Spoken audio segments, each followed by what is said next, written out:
I'm a stepfather, so I have no rights to that child. So I lose you, the child, alimony, house, 50%. So it's an L for me. It's not worth the risk. Of course, I want someone respectful, kind, smart, someone that believes in God. I would prefer not to date somebody in the industry, whether it's like a food server, a bartender, any of that. I just don't want that for my life. I don't want to be stuck in Vegas forever. I would prefer somebody that has hair on their head. They say men have disappeared. That's a lie. Men didn't disappear. They woke up. No man wants to raise another man's child without the right to educate, decide, or lead. What's happening isn't rejection, it's consequence. And today, that truth becomes impossible to ignore.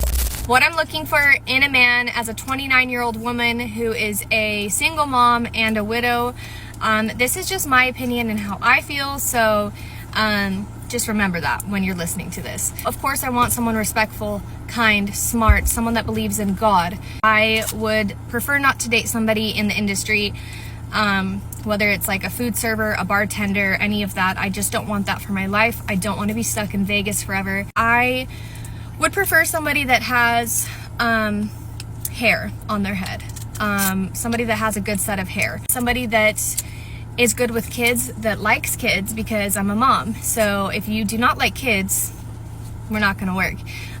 If you don't understand the work that goes into being a mom with kids, then we're not going to work. I fear men just think like they're animals and we can just lock them up in their room and just, you know, like hang out, but that's not how it works, okay? So that's important. You need to have a car. And I used to say like I would prefer that they had a house, but they don't necessarily have to have a house, but you have to have something, like be able to provide for yourself, a place to live, you know?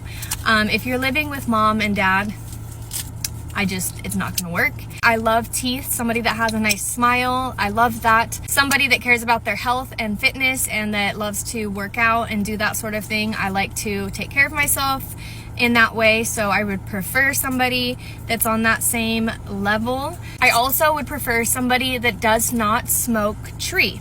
I have nothing against it, and occasional use is okay, but I do not want to be with somebody that cannot go hours without it. It's just not gonna happen, not for me.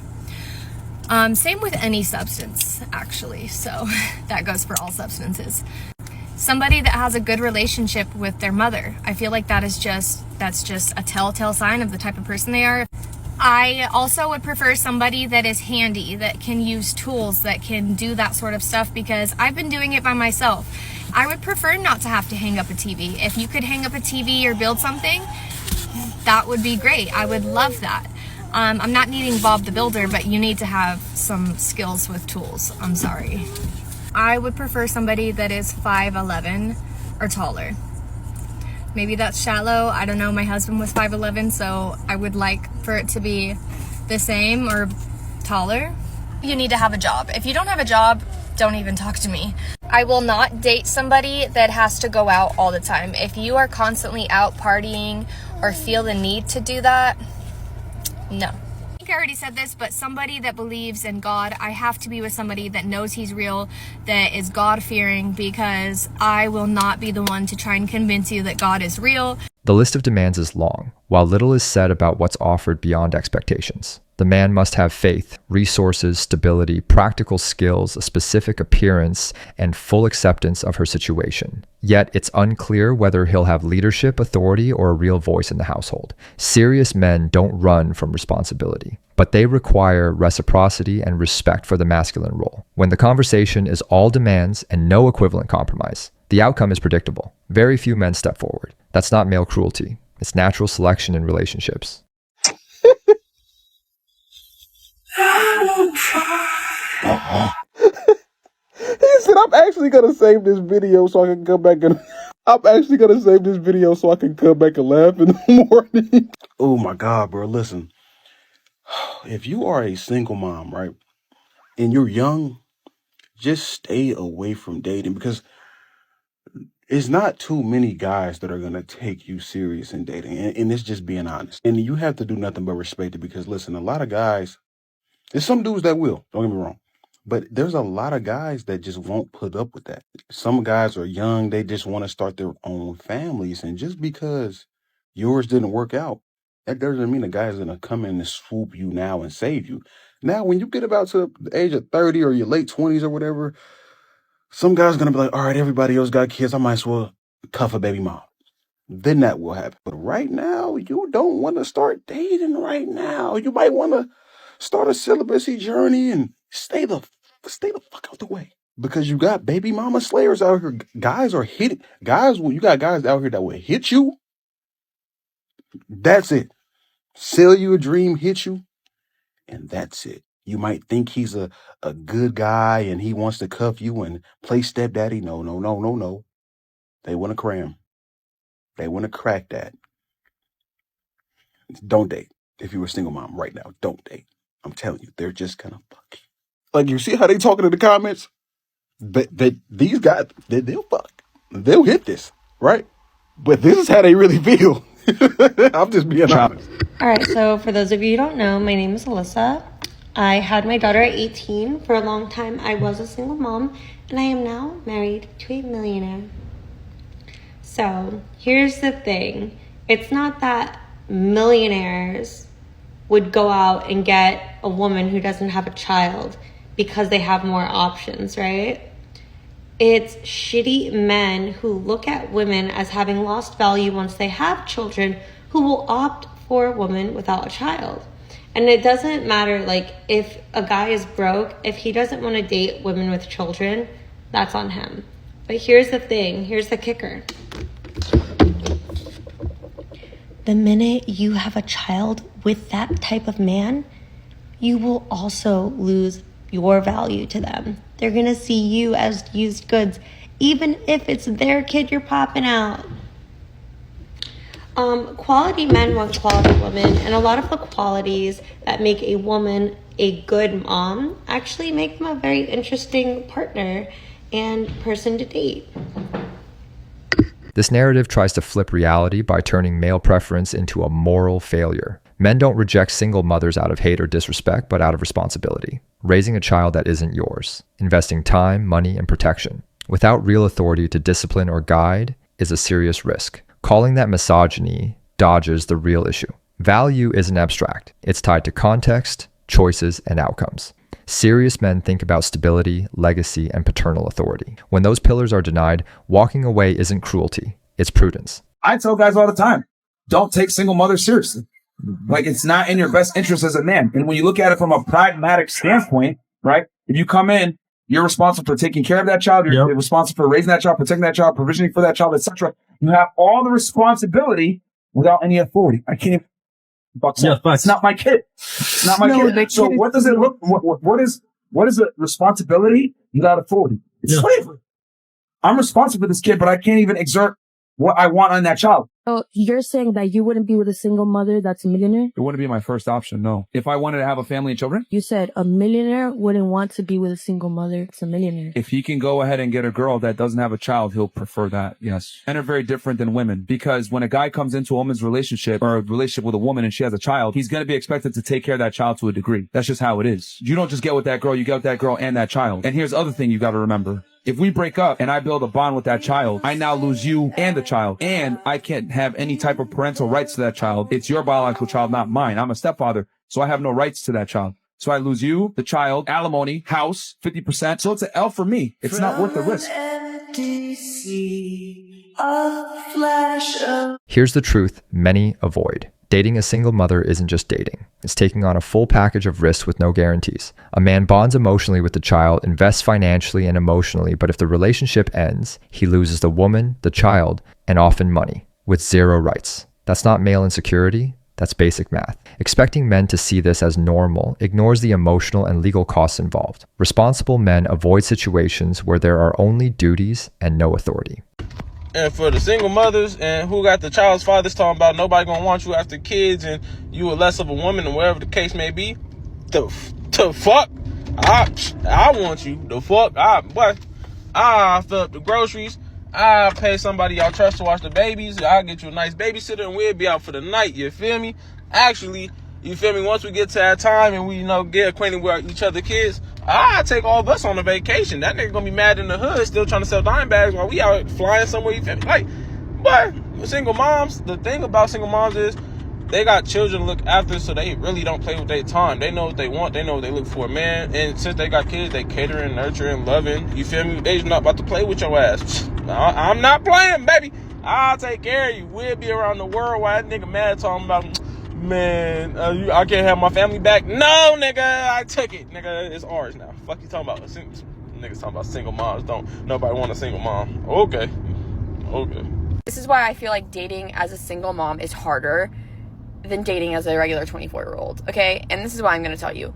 Aside from the kids, I think that the hardest thing about dating as a single mom is that when you're dating someone, you're competing with other 24-year-olds who have not have children. They do not have stretch marks. They have perfect little tight little abs, and I'm over here with, you know, my diastasis recti in my fucking abdomen, okay? On top of that, I've lost a lot of weight, but it's not like super firm. It's like jiggly, okay? Right? And then on top of that, after you're done breastfeeding, do you know what your titties look like? Have you seen titties after breastfeeding? Mine look like tube socks with a tennis ball. At 24 years old, dating, I'm competing with girls who have firm C cups. I have a saggy B. At best. At fucking best. Okay, guys? So, I'm competing with girls who are so fucking attractive. Thank you for coming to my TED Talk. If anyone could give me any confidence boost, that would be great. This take is honest, but it exposes a key reality. Choices affect your position in the dating market. This isn't only about looks, but about priorities, energy, and availability. Young, well-positioned men naturally compare situations, not isolated people. Frustration comes from wanting to compete while ignoring real variables. Self-awareness shouldn't turn into self-pity, but maturity. The issue isn't that men demand too much, but that they choose paths with fewer conflicts, less emotional baggage, and a better chance to build something from scratch. It is nearly impossible to date as a single mom or a single parent. One, because the dating pool is just, it's rough. Yeah. So that's for starters. Second, if you are a single parent, you barely have time to yourself. And the fleeting moments that you do have are spent cleaning, are spent trying to take care of yourself, are spent doing other things. And most of the time your phone is not your main priority, at least for me. And I feel bad because communication's like a super big thing for me. But sometimes I don't get back to people for like 2 days. And I always let anybody I know or anybody I'm talking to know that you have to be patient, because there's a lot going on up here, bud. And most of the time your text message is not the first thing that's on my list. My child is first priority in my brain and anything in my life. And if you think you're patient enough to handle that, cool. But most of the time it only lasts maybe a week. 2 is being generous.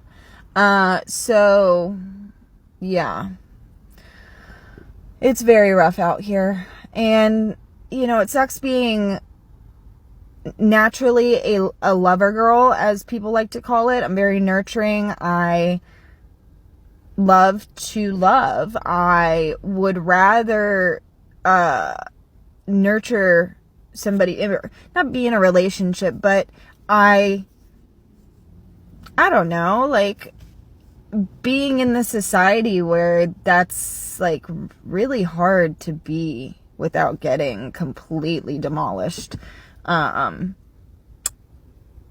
Yeah. So it's rough. It's rough out here, and I feel for anybody that is a single parent trying to date, because holy shit. It's almost like I'm just at the point where I'm like, I'm just going to be alone for the rest of my life. Because what's the point? What's the point?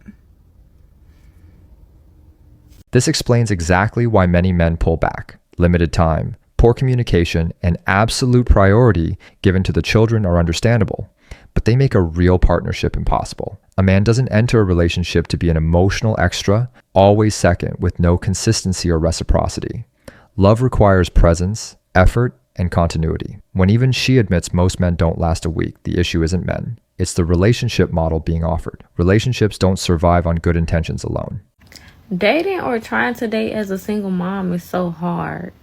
And it's so hard because it's like you don't want anybody around your kids. Like, I miss trying to date or like getting to know people when I didn't have kids, because it was so much easier to drop them and go to the next. Like, I feel like it would have been so much easier moving on from their dad if I didn't have kids by him. Like, it would have been so much easier for me to just be like, all right, bad deuces, my dude.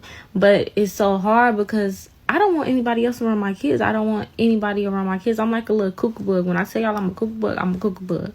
Like, literally. It's cameras on in every inch of my house. Like, I don't even play. Like, I have to see what my kids doing. I watch them. Like, no. I'm a cuckoo bug. So I don't like just having anybody around my kids. And it's hard to date when you're like that, because it's like, I don't know when I'm really gonna have time to see you. Like, yes, I want to spend time with you, but it's like I have my kids every single day. Like, it's gonna be hard for me to see you without them, but I'm not going to see you with them because I don't want them to see you, and I don't want you to see them. So it's so hard. Like, I was just sitting here in bed just thinking like, dang, I miss dating and getting to know people when I didn't have kids, because it would have been so much easier to just move on in life and just be like, I can go date the next man now. But now it's so hard because like I have kids and I'm overprotective of my kids, and I'm not just going to have any and everybody around them. Like, somebody please help. So my question is, single moms or moms who are now married to another man or date another man, how did you move on to that? Like, how did you get comfortable enough to have your kids around that man? How did you get comfortable enough inviting them over and everything like that? Y'all just let me know. Here lies the core conflict. Total protection of the children versus the desire for a relationship. Protection is valid, but it creates a practical contradiction. The man is expected to take on responsibility later, yet kept at a distance now. Without time together, there is no bond. Without a bond, there's no commitment. Many men see this early and walk away, not from lack of character, but because they refuse to invest where they're constantly monitored and never truly integrated into the family. Relationships don't grow in separate compartments. They grow through daily trust.